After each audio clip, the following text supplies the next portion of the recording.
ఉత్తమ్ కుమార్ రెడ్డి గారు, మిత్రులు శ్రీధర్ బాబు గారు, పొంగులేటి శ్రీనివాస్ రెడ్డి గారు, శాసనసభ్యులు మందుల సామెల్ గారు, వేం నరేందర్ రెడ్డి గారు, మిగతా మిత్రులు ఈ పత్రికా సమావేశంలో పాల్గొనడం జరిగింది. ప్రధానంగా ఈ పత్రికా సమావేశంలో రెండు అంశాలను పాత్రికేయ మిత్రులకు వివరించాలని ఈ సమావేశాన్ని ఏర్పాటు చేయడం జరిగింది. మొదటిది, గత 4-5 రోజులుగా దేశవ్యాప్తంగా దుమారం, వివాదం, వాదనలు, ప్రతివాదనలు, ఆరోపణలు, ప్రత్యారోపణలు జరుగుతూ ఉన్నాయి. దానికి Gautam Adani group of companies కేంద్ర బిందువుగా ఈ చర్చలు కొనసాగుతున్నాయి. ఈ చర్చల సందర్భంగా అప్పుడప్పుడు, ముఖ్యంగా మొన్న మహారాష్ట్ర ఎన్నికల సందర్భంగా పాత్రికేయ మిత్రులు శ్రీ రాహుల్ గాంధీ గారి పత్రికా సమావేశంలో అదానీ గారి నుండి తెలంగాణ రాష్ట్ర ప్రభుత్వం, రాష్ట్ర ముఖ్యమంత్రి రేవంత్ రెడ్డి గారు నిధులను స్వీకరించారు కదా, కాంగ్రెస్ పార్టీ ఏ విధంగా అదానీ గారి తప్పులను ప్రశ్నిస్తారు అని చెప్పి పాత్రికేయ మిత్రులు ప్రస్తావించడం జరిగింది. పాత్రికేయ మిత్రులకు చాలా సందర్భాలలో నేను వివరణ ఇచ్చిన, రాహుల్ గాంధీ గారు కూడా విస్పష్టంగా ఒక అంశాన్ని ప్రస్తావించారు. చట్టబద్ధంగా, రాజ్యాంగబద్ధంగా రాష్ట్ర ప్రభుత్వాలు కానీ, కేంద్ర ప్రభుత్వాలు కానీ ఏదైనా అంశంలో టెండర్లు పిలిచినా, ఏదైనా అంశంలో పెట్టుబడులు పెట్టడానికి అవకాశాలు కల్పించినా అందరికీ సమానమైన అవకాశాలు, అందరూ పోటీ పడే విధంగా నిబంధనలను తయారు చేసి నిబంధనల మేరకు టెండర్లను నిర్వహించి అందులో ఎవరు ఆ టెండర్లలో రాణిస్తే వాళ్లకు కాంట్రాక్టులు ఇవ్వడం కానీ, లేదా ఏదైనా పనులను కేటాయించడం కానీ, ఏదైనా విషయాలతో అదానీనే కాదు, అంబానీ కావచ్చు, టాటా కావచ్చు, బిర్లా కావచ్చు, ఈ దేశంలో ఉండే ఏ సంస్థలకైనా రాజ్యాంగబద్ధమైన రక్షణ ఉంటుంది, వాళ్ళు పెట్టుబడులు పెట్టడానికి అవకాశం ఉంటుందని రాహుల్ గాంధీ గారు వివరించడం జరిగింది. అయినా జర్నలిస్టులు కావచ్చు, రాజకీయ పార్టీలు కావచ్చు, పదే పదే తెలంగాణ రాష్ట్ర ప్రభుత్వానికి ప్రతిష్టాత్మకంగా తెలంగాణ రాష్ట్ర ప్రభుత్వం భావించి ప్రారంభించిన యంగ్ ఇండియా స్కిల్స్ యూనివర్సిటీకి కార్పస్ ఫండ్ కింద రాష్ట్ర ప్రభుత్వం నిధుల స్వీకరణ కోసం చేస్తున్న ప్రయత్నంలో భాగంగా చాలా సంస్థలు ముందుకొచ్చి రాష్ట్ర ప్రభుత్వం ప్రారంభించిన ప్రతిష్టాత్మకమైన యంగ్ ఇండియా స్కిల్స్ యూనివర్సిటీకి నిధులను ఇవ్వడం జరిగింది. దాంట్లో భాగంగానే అదానీ సంస్థ కూడా 100 కోట్ల రూపాయలను కార్పొరేట్ సోషల్ రెస్పాన్సిబిలిటీ కింద తెలంగాణ రాష్ట్ర ప్రభుత్వం ప్రారంభించిన యంగ్ ఇండియా స్కిల్స్ యూనివర్సిటీకి ఇస్తాము అని చెప్పి ఆమోద లేఖ ఇవ్వడం జరిగింది. ఈ అంశాన్ని ప్రస్తావించడం ద్వారా అదేదో అదానీ గ్రూప్ తెలంగాణ రాష్ట్ర ప్రభుత్వానికో, ముఖ్యమంత్రి గారికో అప్పనంగా 100 కోట్ల రూపాయలు ఇచ్చినట్టుగా అనవసరమైన చర్చలకు, రాద్ధాంతానికి తావిస్తున్నది. వాస్తవంగా ఇన్కమ్ ట్యాక్స్ క్లియరెన్స్ లేకపోవడం వల్ల ఇన్కమ్ ట్యాక్స్ నుంచి మినహాయింపు తీసుకోవడానికి రాష్ట్ర ప్రభుత్వం చేస్తున్న ప్రయత్నము, నిన్న మొన్ననే 80B కింద రాష్ట్ర ప్రభుత్వానికి యంగ్ ఇండియా స్కిల్స్ యూనివర్సిటీకి అనుమతి ఇవ్వడం జరిగింది. ఇప్పటి వరకు ఏ సంస్థ నుంచి కూడా తెలంగాణ రాష్ట్ర ప్రభుత్వం తన ఖాతాలోకి ₹1 కూడా తీసుకోలేదు, ఇంక్లూడింగ్ అదానీ. అయితే అనవసరమైన చర్చలలో తెలంగాణ ప్రతిష్ట కానీ, వ్యక్తిగతంగా నా గురించి చర్చ జరగడం,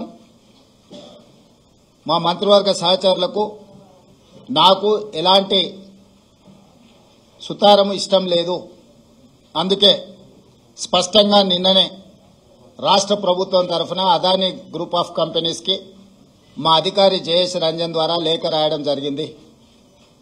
జరుగుతున్న వివాదాలు, ఆరోపణలు రకరకాల పరిస్థితుల వల్ల తెలంగాణ రాష్ట్ర ప్రభుత్వం మీరు ముందుకు వచ్చి ఉదారంగా తెలంగాణ యంగ్ ఇండియా స్కిల్స్ యూనివర్సిటీకి ఇస్తాన్న 100 కోట్ల రూపాయలను తెలంగాణ రాష్ట్ర ప్రభుత్వము స్వీకరించడానికి సిద్ధంగా లేదు.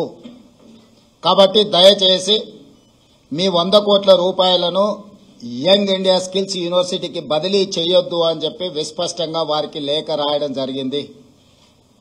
ఈ పత్రికా సమావేశం ద్వారా పక్క రాష్ట్రాలు పక్క దేశాలలో అదానీ గ్రూప్ ఆఫ్ కంపెనీస్ మీద జరుగుతున్న వివాదానికి తెలంగాణ రాష్ట్ర ప్రభుత్వానికి ఎలాంటి సంబంధం లేదు. అదేవిధంగా ఒక గొప్ప ఉద్దేశంతో లక్షలాది తెలంగాణ నిరుద్యోగ యువకులకు సాంకేతిక నైపుణ్యాన్ని నేర్పించడం ద్వారా ప్రపంచంతో పోటీ పడాలన్న ఆలోచనతోని యంగ్ ఇండియా స్కిల్స్ యూనివర్సిటీని ప్రారంభించినము. ఒక సదుద్దేశంతో ఒక గొప్ప ఆలోచనతో ప్రారంభించిన యూనివర్సిటీ వివాదాలకు లోను కావడం నా మంత్రివర్గ సహచరులకు నాకు తెలంగాణ రాష్ట్ర ప్రభుత్వానికి ఇష్టం లేదు. అందుకే తెలంగాణ రాష్ట్ర ప్రభుత్వము అదానీ సంస్థ నుంచి 100 కోట్ల రూపాయలను స్వీకరించకూడదు అని నిర్ణయం తీసుకున్నది. ఈ విషయాన్ని మీడియా మిత్రుల ద్వారా సమాజానికి మేము చెప్పదలుచుకున్నాము. అనవసరమైన వివాదాలలో మా రాష్ట్ర ప్రభుత్వాన్ని మమ్మల్ని లాగొద్దు అని చెప్పి మీడియా మిత్రులందరికీ కూడా నేను సూచన చేస్తున్నా. రాజకీయ పార్టీలకు కూడా నేను సలహా ఇవ్వదలుచుకున్నా. రాష్ట్ర ప్రభుత్వ ప్రయోజనాల కోసం తీసుకున్న నిధులను కూడా రాజకీయ కోణంలో ఆరోపణలు చేయడం ద్వారా నిరుద్యోగ యువకులకు నష్టపరిచే విధంగా వ్యవహరించే వాళ్లకు రాష్ట్ర ప్రభుత్వం ఈ నిర్ణయం తీసుకున్నది. వాళ్ళందరూ కూడా ఈ అంశాన్ని పరిగణలోకి తీసుకోవాల్సిందిగా నేను ఈ సందర్భంగా తెలియజేస్తున్నా. అదేవిధంగా ప్రతిసారి ఢిల్లీకి ముఖ్యమంత్రి గాని మంత్రులు గాని పర్యటనకి వెళ్లాలనుకున్నప్పుడల్లా మీడియా మిత్రులు మంత్రివర్గ సమావేశం అధిష్టానంతో చర్చలు అయిపోయింది. మంత్రివర్గం శాఖలు బంద్ చేయడం, శాఖలలో కూడా మళ్ళా ఎవరికి ఏది ఇవ్వాలనో అన్నిటినీ మీరే నిర్ణయిస్తున్నారు. ఈ ఢిల్లీ పర్యటన ఓం బిర్లా లోక్సభ స్పీకర్ గారి కూతురు యొక్క వివాహ కార్యక్రమం ఉన్నది. గతంలో నేను ఉత్తమ్ కుమార్ రెడ్డి గారు కోమటిరెడ్డి వెంకటరెడ్డి గారు పార్లమెంట్లో సభ్యులుగా మేము ఉన్నాం. వారితో మాకు వ్యక్తిగతంగా పరిచయం ఉన్నది. వారు ప్రత్యేకంగా ఆహ్వానించారు కాబట్టి ఓం బిర్లా కూతురు వివాహానికి హాజరు కావాలి అని చెప్పి నేను ఉత్తమ్ కుమార్ రెడ్డి గారు ఢిల్లీకి వెళ్తున్నాము. ఈ పర్యటనకు రాజకీయ ప్రాధాన్యత లేదు. ఈరోజు సాయంత్రం వివాహ కార్యక్రమంలో పాల్గొని రేపు తెలంగాణకు సంబంధించిన లోక్సభ రాజ్యసభ సభ్యులతో ఒక సమావేశాన్ని ఏర్పాటు చేసి రాష్ట్ర ప్రభుత్వానికి రావాల్సిన నిధులు ఇవ్వవలసిన అనుమతుల మీద కేంద్ర ప్రభుత్వంలో మంత్రులను ప్రధానమంత్రితో సహా లోక్సభలో ప్రస్తావించడానికి అవసరమైన విషయాలను వాళ్లతో చర్చించి వాళ్ళకు కొన్ని సూచనలు చేసి దానికి సంబంధించిన లేఖలు మా పార్లమెంట్ సభ్యులందరికీ కూడా ఇచ్చి పార్లమెంట్లో ప్రస్తావించడానికి అవసరమైన సమాచారాన్ని వాళ్ళకి ఇవ్వడం ద్వారా తెలంగాణ రాష్ట్ర ప్రజల యొక్క ప్రయోజనాలను రాష్ట్రానికి అనుమతులను రాబట్టుకోవడానికి ఒక కార్యాచరణ రేపు నిర్ణయించుకుంటాము. అదే కాకుండా ప్రధానంగా ఎయిర్పోర్ట్స్ విషయంలో, మెట్రో రైలు విషయంలో, అదేవిధంగా నీటి కేటాయింపుల విషయంలో ఇట్లా ప్రధానమైన అంశాలు కేంద్ర ప్రభుత్వం దగ్గర దీర్ఘకాలికంగా వాయిదా పడుతూ వస్తున్నాయి. రేపు ఎవరైనా మంత్రులు అందుబాటులో ఉంటే అది డిఫెన్స్ కావచ్చు, అర్బన్ డెవలప్మెంట్ కావచ్చు, జలశక్తి కావచ్చు, ఎయిర్పోర్ట్ అథారిటీ రిలేటెడ్ ఇష్యూస్ కావచ్చు, మంత్రులు ఎవరైనా ఉంటే రేపు అపాయింట్మెంట్స్ ఒకవేళ దొరికితే అందుబాటులో ఉన్న ఎంపీలు, అందుబాటులో ఉన్న మంత్రులము ఆయా కేంద్ర మంత్రులను కలిసి రాష్ట్రానికి రావాల్సిన నిధులను అనుమతులను రాబట్టుకోవడానికి ప్రయత్నం చేస్తాము. ఈ ఢిల్లీ పర్యటన ఇంతే.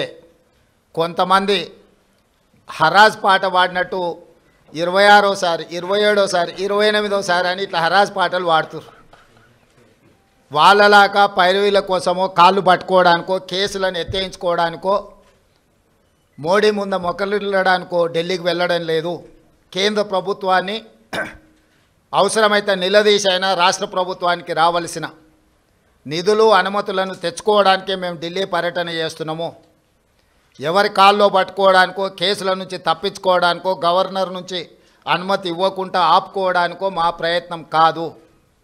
వాళ్ళకి నేను సూచన చేస్తున్నా, మీరు 10 సంవత్సరాలు నిర్లక్ష్యం చేయడం వల్ల రాష్ట్రానికి తీరని అన్యాయం జరిగింది. కేంద్ర ప్రభుత్వాన్ని ప్రశ్నించాల్సిన మీరు కేంద్ర ప్రభుత్వంతో అంటగాగి మనకు బయ్యారం ఉక్కు కర్మాగారం కావచ్చు, కాజీపేట రైల్వే కోచ్ ఫ్యాక్టరీ కావచ్చు, IIITలు కావచ్చు, లేకపోతే గిరిజన యూనివర్సిటీ కూడా 10 సంవత్సరాలు ఆలస్యం కావచ్చు, ఎన్టీపీసీ ద్వారా ప్రారంభించాల్సిన 4000 మెగావాట్ల విద్యుత్ అంశం కావచ్చు, బ్యాక్వర్డ్ డిస్ట్రిక్ట్స్ డెవలప్మెంట్ ఫండ్స్ కావచ్చు, BRGF, ఇట్లాంటివి కూడా చాలా విషయాలలో తెలంగాణ రాష్ట్రానికి 10 సంవత్సరాలలో వేల కోట్ల నష్టం జరిగింది. అది మన హక్కు, ఎవరి దయనో కాదు. మన హక్కుల కోసం మనం ఢిల్లీలో పర్యటించాలి, కేంద్ర ప్రభుత్వాన్ని కలవాలి, కేంద్ర ప్రభుత్వం నుంచి నిధులు తెచ్చుకోవాలి. ఇది భారతీయ జనతా పార్టీ ట్రెజరీ నుంచి ఇవ్వడం లేదు, కేంద్ర ప్రభుత్వ ట్రెజరీ నుంచి ఇవ్వాల్సి ఉంది. ఇది ఫెడరల్ స్ట్రక్చర్ ఉన్న ప్రభుత్వము, యూనియన్ ఆఫ్ స్టేట్స్. వివిధ రాష్ట్రాలతో కూడుకున్న కేంద్ర ప్రభుత్వం వివిధ రాష్ట్రాలకు ఇవ్వాల్సిన నిధులను ఖచ్చితంగా ఇవ్వాల్సిందే. రాజకీయ పక్షపాత వైఖరితో నిర్లక్ష్యం వహించిన, లేకపోతే అన్యాయం చేసినా ప్రస్తావించడానికి పర్యటన చేయాలి. మన అంశాలను వాళ్ళ దృష్టికి తీసుకెళ్లకుండా రాష్ట్రానికి నిధులు వస్తాయనో, అనుమతులు వస్తాయనో ఫామ్ హౌస్లో పండుకుంటే రాష్ట్ర ప్రజలకు ప్రయోజనం ఉండదు. అందుకే ఎన్నిసార్లైనా వెళ్తాము ఢిల్లీకి. తప్పకుండా ఢిల్లీ నుంచి రాబట్టుకోవాల్సిన నిధులను అన్నిటినీ రాబట్టుకుంటాము. అప్పుడే తెలంగాణ రాష్ట్రం అభివృద్ధి జరుగుతుంది. తెలంగాణ రాష్ట్ర హక్కులను మనం కాపాడిన వాళ్ళం అవుతాము. మీ కడుపు మంట మాకు తెలుసు, మీ దుఃఖము మాకు తెలుసు. మీ కడుపు మంట కోసమో మీ దుఃఖం కోసమో మీరు పెడుతున్న కాకి గోలను మేము పట్టించుకోము. మీలాంటి వాళ్ళను అలా అరుస్తుంటే మాకు ఒక రకంగా ఉత్సాహం వస్తుంది. ఎందుకు అని అంటే మీ బాధ, మీ దుఃఖం చూస్తుంటే మా కార్యకర్తలు సంతోషపడతారు. 10 సంవత్సరాలు మా కార్యకర్తల్ని వేధించుక తిని అక్రమ కేసులు పెట్టి ఈరోజు మీరు పడుతున్న క్షోభం చూస్తే, తెలంగాణ రాష్ట్రం అభివృద్ధి ఎక్కడ జరుగుతుందో అని అడ్డం పడేదాన్ని చూస్తే అప్పుడప్పుడు కోపం కూడా వస్తుంది. కానీ ఇవన్నిటిని ప్రదర్శించాల్సిన సమయం కాదు. ఏకాగ్రతతో, కార్యదీక్షతతో తెలంగాణ రాష్ట్రాన్ని అభివృద్ధి పదం వైపు నడిపించే బాధ్యత తెలంగాణ ప్రజలు మాకు ఇచ్చిండ్రు. ఆ దిశగా మేము ముందుకు వెళ్తామని చెప్పి తెలియజేస్తున్నాం.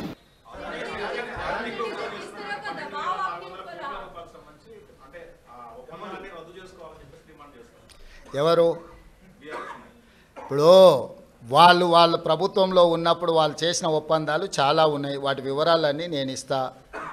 ఒక ఒప్పందాన్ని రద్దు చేయాలంటే దానికి న్యాయపరమైన సలహాలు కూడా తీసుకోవాలి. యూనిలాటరల్గా నువ్వు ఏది రద్దు చేసినా ఆ సంస్థలకు కోర్టుకు కూడా వెళ్ళే అవకాశం ఉంటుంది.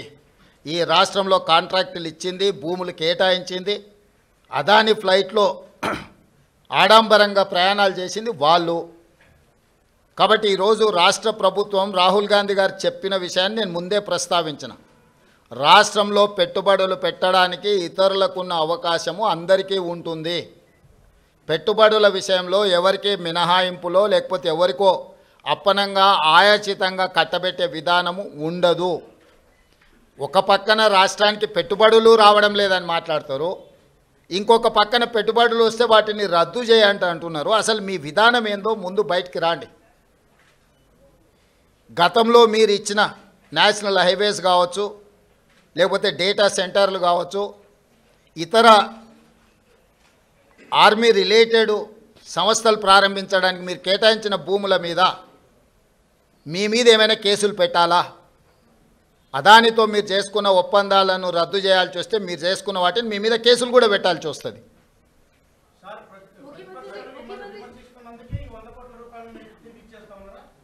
ఎవరు చెప్పిండ్రు? రాంబాబు ప్రెస్ మీట్ వినట్టు ఉన్నాడు. మొత్తం విను ఒకసారి. మళ్ళీ నేను ఇంతకుముందు ఏం చెప్పినా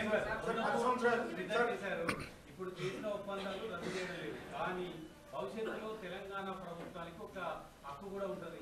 ఒకవేళ అదానీ గ్రూప్కు సంబంధించిన వాళ్ళు ఎవరైనా టెండర్ చేసినా లేకపోతే ఇక్కడికి వచ్చిన వాళ్ళను బ్లాక్ లిస్ట్ పెట్టే యోజన ఉందా లేదా?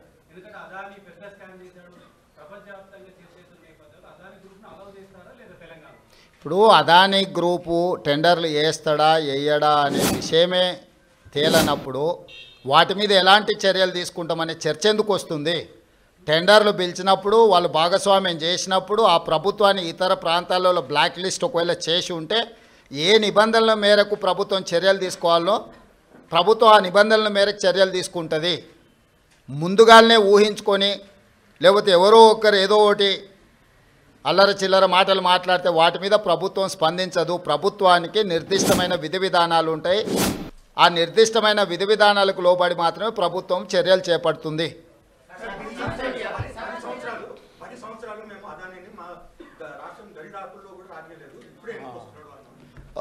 ఆ లిస్టు కాగితం ఇక్కడ తీసుకో, ఎన్ని ఉన్నాయి ఇటు.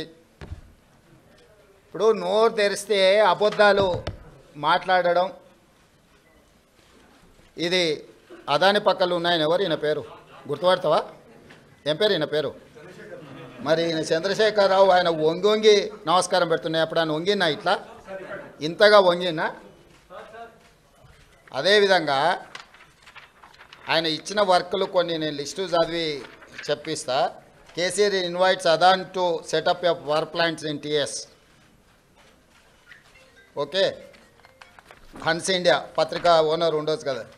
Business baron Adani meets to KCR, Times of India. ఇగో ఈ బుద్ధిమంతుడు ప్రబుద్ధుడు అదాని సంఖలో దూరిండు.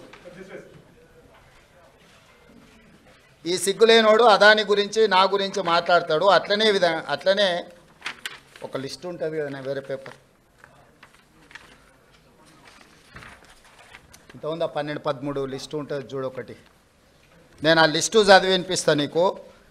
ఎన్ని ఇచ్చిండ్రో వాళ్ళు, ఎన్ని నేషనల్ హైవేస్ ఇచ్చిర్రు, ఎన్ని డేటా సెంటర్లు ఇచ్చిండ్రు. ఒకవేళ సిద్ధంగా ఉన్నాడు ఆయన ఇచ్చిన అన్నిటి మీద విచారణకు, మళ్ళీ విచారణ ఏంగానే చూసిరా నా మీద కేసులు పెడుతురని ఒకల ఏడుపులు ఏడుస్తుంటాడు. పెట్టూరి జైలు పోతానే ఆయన్నే అంటాడు. ఎప్పుడెప్పుడు జైలుకు పోదామా, జైల్లో పోయి ఉందామా అని ఆయన ఏమనుకుంటున్నట్టు. నిన్నవానేదో పేపర్లో చూసిన జైలుకు పోయిన వాళ్ళు అందరూ అయినరానా? ఆ లెక్కన ముందుగాల వాళ్ళ చెల్లెలు పోయింది. మరి ఆల్రెడీ వాళ్ళ చెల్లెలు జైలుకు పోయి వచ్చింది. అట్లా కూడా ఈయనకు అవకాశం లేదు కదా. ఆ ఛాన్స్ ఒకవేళ తీసుకుంటే కేసీఆర్ ఫ్యామిలీలా ఆల్రెడీ వాళ్ళ చెల్లెలు జైలుకు పోయి వచ్చింది. ఆ ఛాన్స్ ఆల్రెడీ వాళ్ళ చెల్లెలు కొట్టేసింది. ఆ ఫ్యామిలీలో ఉన్న పోటీని తట్టుకోలేక. కాబట్టి ఇట్లాంటి చిల్లర ఆలోచనలు మానాలి. 10 ఏళ్ళు మంత్రి చేసినోడు, అమెరికాలో చదువుకొచ్చినోడు, కొంచెమన్నా జ్ఞానంతో కొంచెమన్నా ఆలోచన విజ్డమ్ వాడాలి కదా. ఆ విజ్డమ్ వాడకుండా అన్ని చిల్లర మాటలు మాట్లాడుకుంటా Adani Elbit systems defence unit at Mamidipalli operational BRS టైంలో ఇచ్చిండ్రు. అదేవిధంగా missile cell manufacturing unit at Mamidipalli under construction BRS ఇచ్చింది. Microsoft data centre at Ellikatta BRS ఇచ్చింది. అదేవిధంగా 3 national highway projects, Khammam to Suryapet national highway, Mancherial to Repallewada national highway, Khammam to Kodad national highway BRS ఇచ్చింది. 750 kV transmission line project BRS ఇచ్చింది. ఇన్ని ప్రాజెక్టులు బీఆర్ఎస్ ఇచ్చి ఈరోజు same counter drone manufacturing unit at Mamidipalli BRS ఇచ్చింది. ఇన్ని ప్రాజెక్టులు బీఆర్ఎస్ అదానికి ఇచ్చి అదానితో అంటగాగి అదాని దగ్గర కమిషన్లు మెక్కి నేను చేసిన ప్రయత్నం అదాని సిఎస్ఆర్ ఫండ్స్ నుంచి తెలంగాణ నిరుద్యోగ యువకుల కోసం వాళ్ళ భవిష్యత్తును నిర్మించడం కోసం ఆలోచన చేసి యంగ్ ఇండియా స్కిల్స్ యూనివర్సిటీకి లక్షలాది తెలంగాణ నిరుద్యోగ యువకులకు ప్రయోజనం చేకూర్చే విధంగా సిఎస్ఆర్ ఫండ్స్ కింద 100 కోట్లు తీసుకొస్తే అది రాష్ట్రానికి ప్రయోజనం. కేసీఆర్ లాగా అదానీ నుంచి అప్పనంగా నిధులు మా కుటుంబానికి కొట్టేయలే. ఇన్ని ప్రాజెక్టులు ఇచ్చిండు. ఈ ప్రాజెక్టులు అన్ని ఇచ్చినందుకు కేటీఆర్ను ప్రాసిక్యూట్ చేయాలనా? అదానిని కేసీఆరే కాల్చండి, కేటీఆర్ అనే కాదు. దీనికి ఏం సమాధానం చెప్తాడు? సో ఏది పడితే అది మాట్లాడితే చెల్లుద్ది. ఎన్ని చిల్లర మాటలైనా మాట్లాడతాం. మాకు అధికారం కోల్పోతే మేము సహనం కోల్పోయినామని 2023లో అధికారం కోల్పోయారు. 2024 జూన్లో డిపాజిట్లు కోల్పోయారు. ఇప్పుడు మెదడు కూడా కోల్పోయారు టీఆర్ఎస్ వాళ్ళు. సో మెదడు కోల్పోయిన మాటలు మాట్లాడితే దానికి ఇంకా మనం ఏం సమాధానం చెప్తాం? రాహుల్, నువ్వు మాట్లాడు, నువ్వన్నా చెప్పాలి కదా కొంచెం అప్పుడప్పుడు.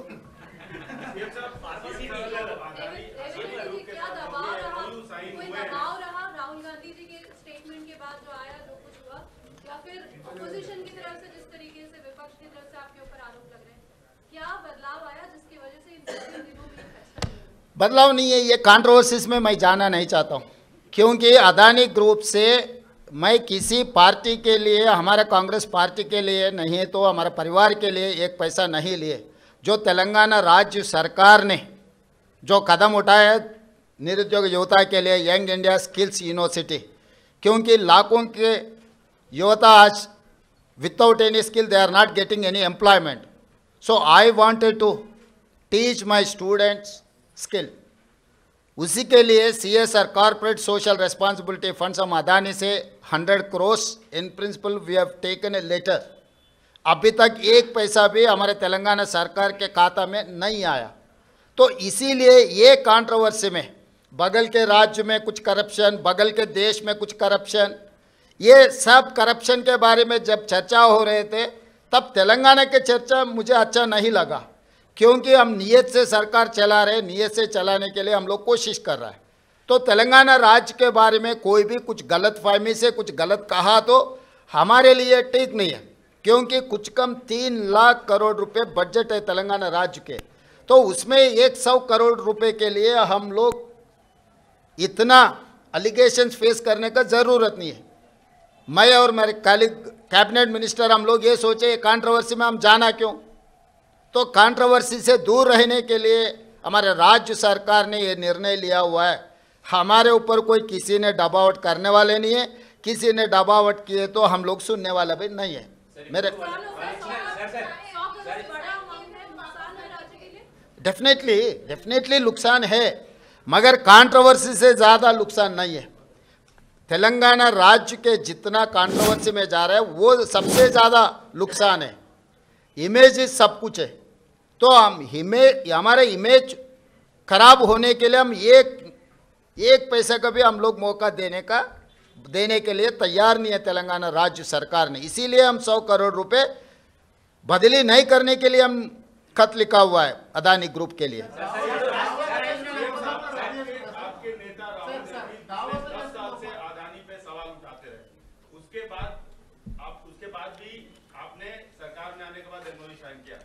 केवल एक आरोप लगने से, एक उनके खिलाफ वारंट जारी होने से, वो भी दूसरे देश में, ऐसा निर्णय लेना क्या आपको उचित लगता है?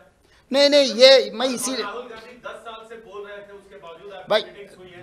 10 साल से जो मोदी जी ने out of the way Mumbai airport के लिए बारे में प्रस्ताव किया था राहुल जी ने, और बाकी के पब्लिक सेक्टर यूनिट जैसा मोदी जी ने अदानी जी को दिया हुआ है उसके खिलाफ है. लेवल प्लेइंग फील्ड इक्वल दे तो कोई अदानी, अंबानी या टाटा, बिरला किसी के लिए कांग्रेस पार्टी खिलाफ नहीं है.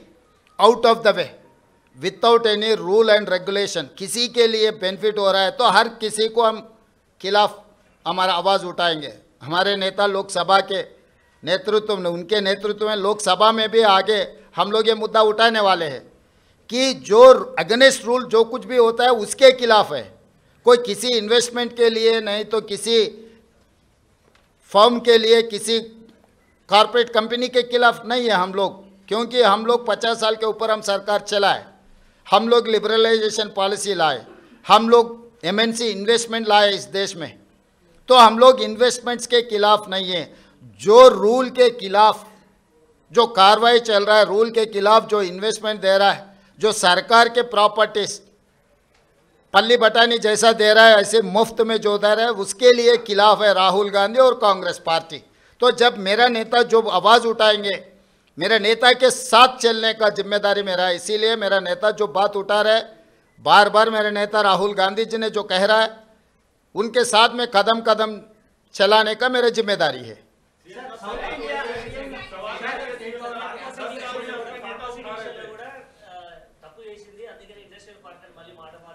హే వాడో పిచ్చోడు, వాడికి పిచ్చోడు మాట్లాడే మాటలు ఎందుకు మీరు అంత సీరియస్గా తీసుకుంటారు?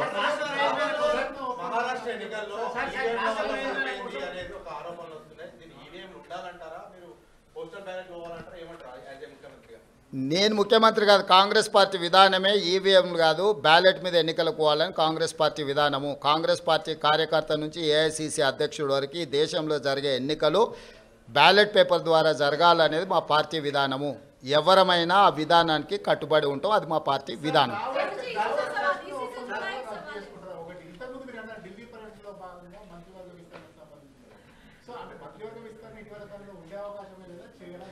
ఇప్పుడు నువ్వేమేమి శాఖలు ఇచ్చినావు, ఎవరికి ఇచ్చినావు ఫస్ట్ అది చెప్పు.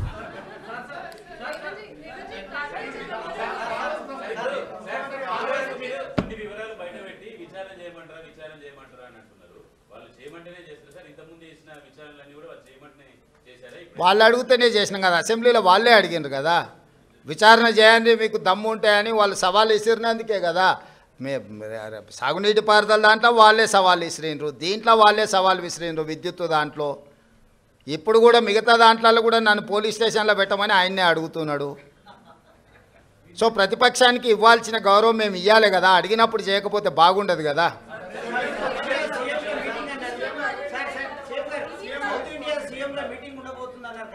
ఇప్పటికాడికైతే దీనికి మహారాష్ట్ర ఓటమి మీద మాట్లాడుతూ కేంద్ర మంత్రి కిషన్ రెడ్డి ఇక్కడ జనాలు నమ్మలేదు, మహారాష్ట్రలో కూడా కాంగ్రెస్ హామీలను నమ్మలేదు కాబట్టి లేదు, ఇన్ని రోజులు తిరిగిన పైసలు వేస్ట్ అయిపోయినాయి, తిరిగిన పెట్రోల్ వేస్ట్ అయిపోయిందని చెప్పి వాళ్ళు చెప్తున్నారు. కిషన్ రెడ్డి గారికి ఒక విషయం స్పష్టంగా మీరు చెప్పండి, మీ ద్వారా నేను కూడా చెప్తాను. ఈ దేశంలో 2 లోక్సభ ఎలక్షన్స్ జరిగినాయి.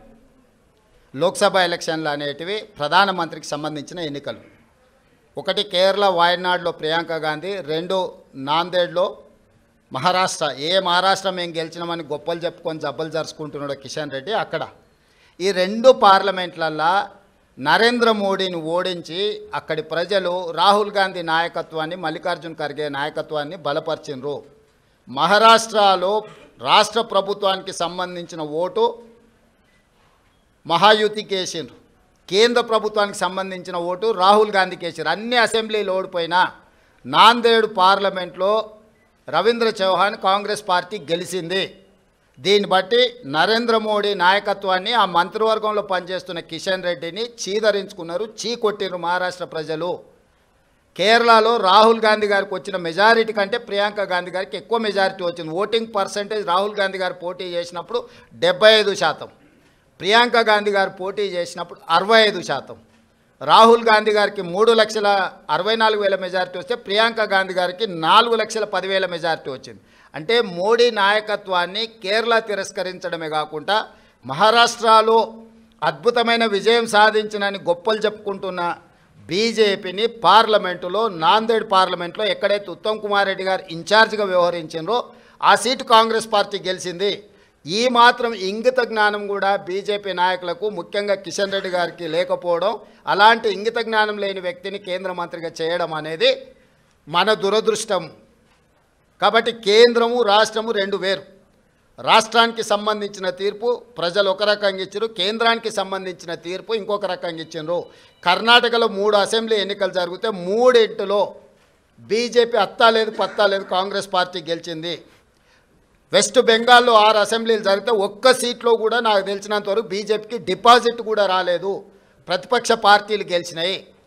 ఈ రకంగా దేశంలో ఏ కొనను చూసినా మోడీ నాయకత్వాన్ని తిరస్కరించిన విషయాన్ని కప్పిపుచ్చుకోవడానికి మహారాష్ట్రలో మీ ప్రభుత్వం ఉంది, మీ ప్రభుత్వం ఏర్పడ్డది.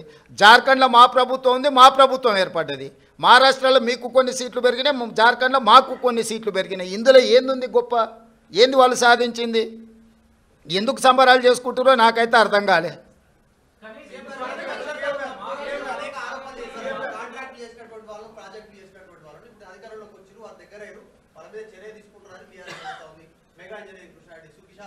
రిటైనింగ్ వాళ్ళు బ్లాక్ లిస్ట్ లో పెట్టాల్సింది వాళ్ళకే మళ్ళీ టెండర్లు కట్టబెడుతున్నారు అనేటువంటి క్వశ్చన్. అవును, అంతకుముందు వాళ్ళు TV9 ABN నిషేధించారు, నీకు గుర్తుందా? తెలంగాణ వచ్చిన వెంబడే. ఇప్పుడు ఏం చేద్దాం చెప్పు. ప్రజాస్వామ్యంలో ప్రతిదానికి ఒక విధానం ఉంటుంది. వాడోడో ఎల్లయ్య పుల్లయ్య బోడిగాడు ఏదో చెప్పిండని చెప్పి అట్లా వ్యవహరించదు ప్రభుత్వం ఏది వ్యవహరించాలన్నా రాజ్యాంగ పరిధికి లోబడే వ్యవహరిస్తుంది. ఇవాళ విచారణ వచ్చిన దానికి విచారణ ఎదుర్కోకుండా ఏందేందో వాదనలు తీసుకొస్తారు. ఒకటి పిచ్చిగా ఒకటి క్లారిటీ పెట్టుకో, సైకో రామ్ అంటే తెలుసు కదా, అంతే. ఇక ఆయన పరిస్థితి ఆయనకే అర్థం కావట్లేదు. ఆయన పక్కలో ఉన్న వాళ్ళే పక్కకు వచ్చి ఫోన్ చేస్తారు, అన్న ఇటు పిచ్చిలేసినట్టుంది, ఏందేదో మాట్లాడుతుండు. కాబట్టి ఇప్పటి నుంచి సైకో రామ్ అని ఫిక్స్ అయిపో. Thank you.